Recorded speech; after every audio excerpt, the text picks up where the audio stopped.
ಕಬ್ಬಿನ ಬೆಲೆ ಹೆಚ್ಚಳಕ್ಕೆ ರೈತರ ಪ್ರತಿಭಟನೆಗೆ ಬಾರದ ಲಕ್ಷ್ಮೀ ಹೆಬ್ಬಾಳ್ಕರ್. ಲಕ್ಷ್ಮೀ ಹೆಬ್ಬಾಳ್ಕರ್ ಕೂಡ 2 ಶುಗರ್ ಫ್ಯಾಕ್ಟರಿಯ ಓನರ್ ಆಗಿದ್ರು ಅಂತ ಗೊತ್ತಾಗ್ತದೆ. ಜೊತೆಗೆ ನಾನು ಆ ಟೈಮ್ ಅಲ್ಲಿ ಬ್ಯುಸಿ ಇದ್ದೆ ಅಂತ ಹೇಳಿ ಲಕ್ಷ್ಮೀ ಹೆಬ್ಬಾಳ್ಕರ್ ಎಲ್ಲೋ ಒಂದು ಕಡೆ ತಪ್ಪು ಮಾಡಿದ್ರ. ನಾನು ರೈತನ ಮಗಳು, ನನಗೂ ರೈತರ ಕಷ್ಟ ಗೊತ್ತಿದೆ, ಇವೆಲ್ಲ ಬರೀ ಡೈಲಾಗ್ಸ್ ಗಳಷ್ಟೇನಾ? ಹೌದು, ಸತತವಾಗಿ 9 ದಿನಗಳ ಕಾಲ ಏನಾಗ್ತಿದೆ ಅಂತಂದ್ರೆ ಕಬ್ಬಿನ ಬೆಲೆಗೆ ಒಂದು ರೇಟ್ ಅನ್ನ ನಿಗದಿ ಮಾಡಿ, 1 ಟನ್ಗೆ 3,500 ರೂಪಾಯಿ ನಿಗದಿ ಮಾಡಿ ಅಂತ ಕಬ್ಬು ಬೆಳೆ ಹೋರಾಟಗಾರರು ಬೆಳಗಾವಿಯಲ್ಲಿ ಸಾಕಷ್ಟು ಪ್ರಮಾಣದ ದೊಡ್ಡ ಮಟ್ಟದ ಒಂದು ಹೋರಾಟವನ್ನ ಮಾಡಿದ್ರು. ಅದು ಪ್ರತಿಯೊಬ್ಬರಿಗೂ ಗೊತ್ತಿರತಕ್ಕಂತ ವಿಷಯನೇ. ಇದರ ಜೊತೆಗೆ ಬೆಳಗಾವಿ, ಬಾಗಲಕೋಟೆ, ಬಿಜಾಪುರ ಈ ಭಾಗದ ಶಾಸಕರು ಯಾರು ಕೂಡ ಅಲ್ಲಿ ತಲೆಯನ್ನ ಕೂಡ ಹಾಕಿ ಮಲಗಿರಲಿಲ್ಲ.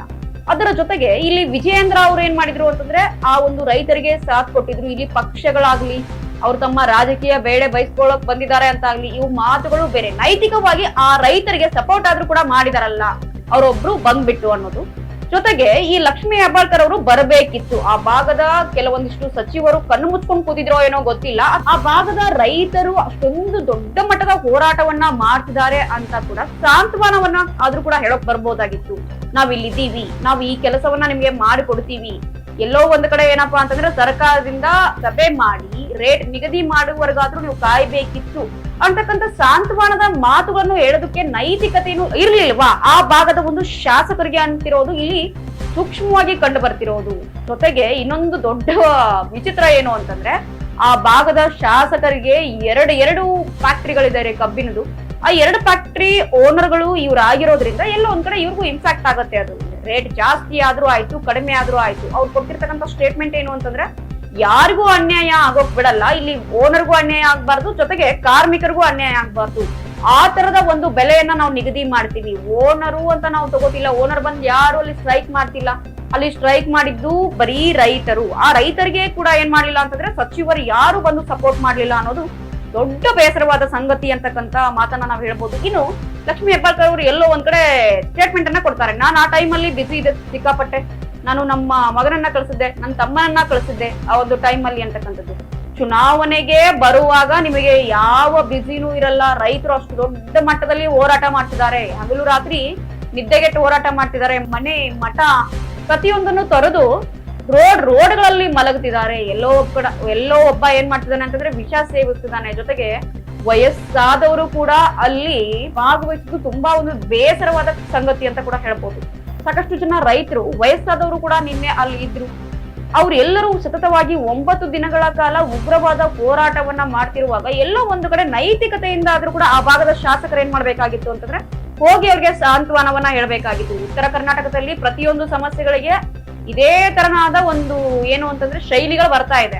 ಯಾವ್ದೋ ಒಂದು ಮಹದಾಯಿ ಹೋರಾಟ ಆಗಿರ್ಬೋದು, ಇಲ್ಲೋ ಒಂದ್ ಕಡೆ ಕುಡಿಯುವ ನೀರಿನ ವ್ಯವಸ್ಥೆ ಆಗಿರ್ಬೋದು, ಆ ಭಾಗದ ಜನರಿಗೆ ಸಿಕ್ಕಾಪಟ್ಟೆ ತೊಂದರೆಗಳಿದ್ರು ಕೂಡ ಲಾಸ್ಟ್ ಅಲ್ಲಿ ಯಾವ್ದೋ ಒಂದು ಸಭೆ ಮಾಡಿ ಅದನ್ನ ಬಗೆಹರಿಸ್ಕೊಳ್ಳುವಂಥದ್ದು.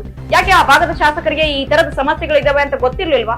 ಮುಂಚಿತವಾಗಿ ಕಬ್ಬಿನ ರೇಟ್ ಅನ್ನ ನಿಗದಿ ಮಾಡಿ ಅಂತ 1-2 ದಿನಗಳ ಹೋರಾಟವನ್ನ ಮಾಡ್ತಿದಾರಲ್ಲ, ಎಲ್ಲೋ ಒಂದ್ ಕಡೆ ರೈತರು ಉಗ್ರ ಹೋರಾಟವನ್ನ ಮಾಡ್ತಾರೆ ಅಂತ ಯಾರು ಸಚಿವರಿಗೂ ಕೂಡ ಅನಿಸಿರ್ಲಿಲ್ವಾ ಅನ್ನೋದೇ ಒಂದು ದೊಡ್ಡ ಯಕ್ಷ ಪ್ರಶ್ನೆಯಾಗಿ ಕಾಡ್ತಿದೆ. ಇನ್ನು ನಾನು ರೈತನ ಮಗಳು, ನಮ್ದು ರೈತರ ಕುಟುಂಬ ಅಂತ ಹೇಳ್ಕೊಳ್ಳೋ ಬಿಲ್ಡಪ್ ಮಾತುಗಳಂತೂ ಸಾಕುವಂತ ಜನರು ರೊಚ್ಚಿಗೆದ್ದು ವಾಗ್ದಾಳಿಯನ್ನ ಮಾಡ್ತಿದ್ದಾರೆ ಸಚಿವರ ಮೇಲೆ.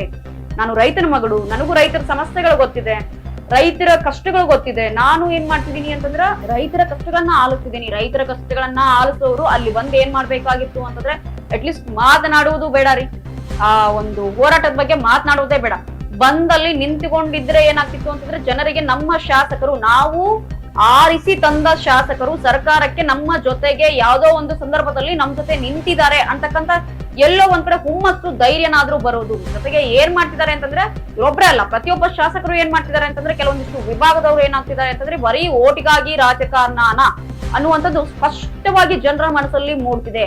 ಯಾಕೆ ಜನರು ನಾವು ಓಟ್ ಹಾಕಲ್ಲ ಅಂತ ಹೇಳ್ತಾರೆ ಅಂತಂದ್ರೆ ಇದೇ ಒಂದ್ ಕಾರಣಕ್ಕೆ. ಎಲ್ಲೋ ಒಂದ್ ಕಡೆ ಎಲೆಕ್ಷನ್ ಬರತ್ತೆ, ತುಂಬಾ ಚೆನ್ನಾಗಿ ಭರವಸೆಗಳನ್ನ ಕೊಡೋದು, ತದನಂತರವಾಗಿ ಯಾವುದೇ ಸಮಸ್ಯೆಗಳಿಗೆ ಅಲ್ಲಿ ಪರಿಹಾರನೇ ಇರೋದಿಲ್ಲ. ಇನ್ನು ಪರಿಹಾರ ಕೊಡಿಸೋರಂತೂ ಪತ್ತೇನೆ ಇರಲ್ಲ. ನಾವ್ ಯಾರಿಗೂ ಅನ್ಯಾಯ ಮಾಡಲ್ಲ ಅಥವಾ ಅನ್ಯಾಯ ಆಗೋಕ್ಕೂ ಬಿಡಲ್ಲ. ಇದು ರಾಜಕೀಯದವರ ಬರೀ ಬುರುಡೆ ಮಾತುಗಳು ಅಂತ ಕೂಡ ಸ್ಪಷ್ಟವಾಗಿ ಜನರಿಗೆ ಇತ್ತೀಚೆಗೆ ಅರ್ಥ ಆಗ್ತಿದೆ. ಏನೇ ಆಗ್ಲಿ, ಕಬ್ಬಿನ ಬೆಳೆಗಾರರಿಗೆ ನಿನ್ನೆ 3,300 ಸಿಎಂ ಒಂದು ನೇತೃತ್ವದಲ್ಲಿ ನಡೆದ ಸಭೆಯಲ್ಲಿ ಬೆಲೆ ಕೂಡ ನಿರ್ಧಾರ ಆಗಿದೆ. ಪ್ರತಿಯೊಬ್ರು ಏನ್ ಮಾಡ್ತಿದ್ದಾರೆ ಅಂತಂದ್ರೆ ಸಂತಸ ಪಡ್ತಿದ್ದಾರೆ. ರೈತರಿಗೆ ಬೇಕಾಗಿರೋದು ಇದೇ ರೀ, ಕೇಳಿರ್ತಕ್ಕಂತ ಬೆಲೆಗೆ ನೀವು ಸರ್ಕಾರದವರು ನಿಗದಿ ಮಾಡ್ಲಿಲ್ಲ ಅಂದ್ರೂ ಪರವಾಗಿಲ್ಲ, 200 ರೂಪಾಯಿ ಕಡಿಮೆ ಆದ್ರೂ ಅವ್ರು ಏನ್ ಮಾಡ್ತಿದ್ದಾರೆ ಅಂತಂದ್ರೆ ನಮಗೆ ಇಷ್ಟಾದ್ರೂ ಸಿಕ್ತು ಅನ್ನುವ ಒಂದು ಭರವಸೆ ಹುಮ್ಮಸ್ನಲ್ಲಿದ್ದಾರೆ. ಇದೇ ರೈತರ ಒಂದು ಏನಪ್ಪಾ ಅಂತಂದ್ರೆ ಆಶ್ವಾಸನೆ ಆಗಿದೆ. ನೀವು ಅವ್ರಿಗೆ ಬೇಕಾಬಿಟ್ಟಿಯಾಗಿ ಏನು ಬಿಟ್ಟಿ ಭಾಗ್ಯಗಳನ್ನ ಕೊಡ್ಬೇಕಾಗಿಲ್ಲ, ಆಶ್ವಾಸನೆಯನ್ನ ಕೊಟ್ಟರು ಏನ್ ಮಾಡ್ತಿದ್ದಾರೆ ಅಂತಂದ್ರೆ ರೈತರು ಅದನ್ನ ಸ್ವೀಕರಿಸಿ ಆ ಒಂದು ಭಾಗದಲ್ಲಿ ಎಷ್ಟೊಂದು ಸಂಭ್ರಮಾಚರಣೆ ಮಾಡ್ತಾ ಇದ್ದಾರೆ ಅಂತಂದ್ರೆ ಅದು ಪ್ರತಿಯೊಬ್ಬರಿಗೂ ಏನಾಗ್ತಿದೆ ಅಂತಂದ್ರೆ ರೈತ ಅನ್ನೋನು ಸಾಂತ್ವನವನ್ನ ಹೇಳಿದ್ರೆ ಬಗ್ಗಲ್ಲ ಯಾರು ರೈತರು ಆ ಭಾಗದವ್ರೆ ಅಂತಲ್ಲ, ರೈತರಿಗೆ ಸಾಂತ್ವನವನ್ನ ಸರ್ಕಾರದ ಕಡೆಯಿಂದ ಶಾಸಕರಾಗ್ಲಿ ಸಚಿವರಾಗ್ಲಿ MLA MP ಗಳಾಗ್ಲಿ ಹೇಳೋದನ್ನ ಬಿಟ್ಬಿಟ್ಟು ಆ ಭರವಸೆಗಳನ್ನ ಏನ್ ಕೊಟ್ಟಿರ್ತೀರೋ ಅದನ್ನ ಒಂದು 10% ಆದ್ರೂ ನೀವೇನ್ ಮಾಡಿ ಅಂತಂದ್ರೆ ಈಡೇರ್ಸೋಕೆ ಟ್ರೈ ಮಾಡಿ. ಯಾಕಂದ್ರೆ ಜನರಿಗೆ ನಿಮ್ಮ ಮೇಲೆ ವಿಶ್ವಾಸ ಬರುತ್ತೆ ಅಂತಕ್ಕಂಥ ಮಾತುಗಳನ್ನ ಹೇಳ್ತಾ ಮತ್ತಷ್ಟು ಹೆಚ್ಚಿನ ಮಾಹಿತಿಗಾಗಿ ನೀವು ನೋಡ್ತಾ ಇರಿ ವಿಜಯವಾಣಿ. ನಮ್ಮ ವಿಜಯವಾಹಿನಿ ನ್ಯೂಸ್ ಚಾನೆಲ್ನಲ್ಲಿ ಪ್ರಮೋಷನ್, ಜಾಹೀರಾತು, ಅಡ್ವರ್ಟೈಸ್ಮೆಂಟ್ ನೀಡಲು ಸಂಪರ್ಕಿಸಿ 9535808456.